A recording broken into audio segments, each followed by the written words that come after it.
What's going on, guys? It's your boy Peter here at Call of Duty Daily Fantasy. Today we're going to be going over some basic strategies to set your lineups for the Call of Duty Daily Fantasy Leagues.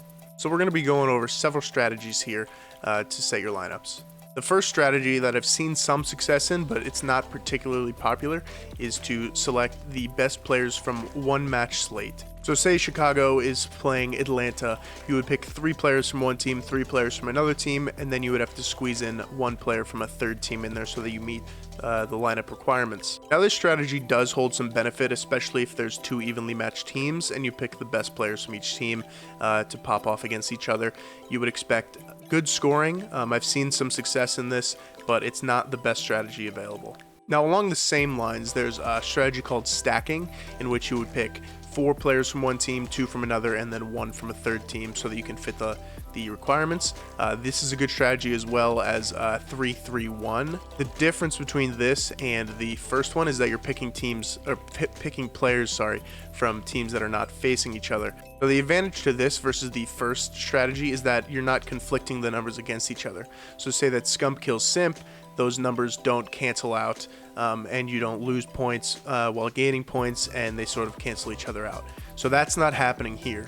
Now moving on, one thing that you'll be tempted to do is just to max out your salary to make it so that there's $0 remaining in your picking. But this is something that's sort of like noob bait.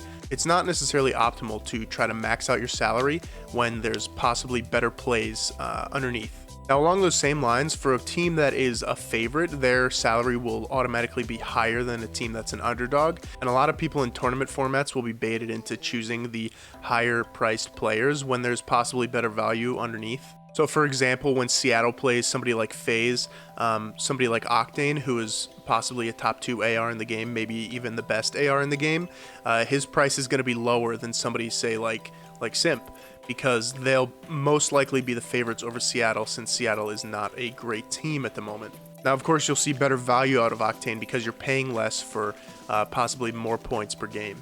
Now, of course, there is a risk here because Octane would be on the underdog team and he might not necessarily get the opportunities to put up big numbers like somebody on the favorites. However, this is where you get your value, is in the fact that if he's able to put up big numbers with a smaller salary, then you're paying off better than you would if you chose a favorite and he doesn't necessarily play up to his potential. Now on the other side of the coin, there's players who have a lot of hype surrounding them, such as Awakening and Simp and Mac. These players are, well, not Simp necessarily, but Awakening and Mac are 2 relatively new players, and since they've had great success in the past couple of events, people might be baited into choosing them. So if there's a matchup for either one of them that might not be optimal, it's better to stay away from those guys because they'll be picked very often. Oftentimes, like 70% of lineups will pick them. So one more strategy is diversifying your team to have many different players in it and not just from 2 or 3 teams. This strategy also carries some risk with it. It is not necessarily the greatest strategy that you can employ. However, there is some success there if you're able to pick out specifically who you think will perform best on certain teams. Of course, this is slightly a gamble because you don't necessarily know who's going to be picking up the most kills or whoever's going to be performing the best on a certain team on a given day. Now, of course, that goes for all of these strategies, but here specifically because if you're not stacking, then you're really banking on 1 player from each team to do most of the work. So the last strategy is to pick a 4-2-1 with an underdog in the 4 slot.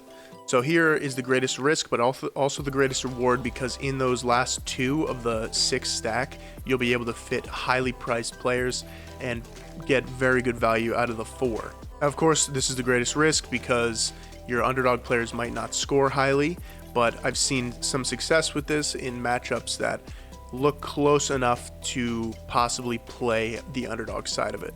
So in conclusion, the basic strategies for lineup picking are the 3-3-1 head-to-head stack, the 4-2-1, the 3-3-1 stacks, the diversified lineup, and the underdog stack. So the greatest success that I've seen in lineups is 4-2-1 and 3-3-1. However, if you're willing to take a risk, there is some upside to be had in the other strategies. So anyway, guys, that's going to do it for me today.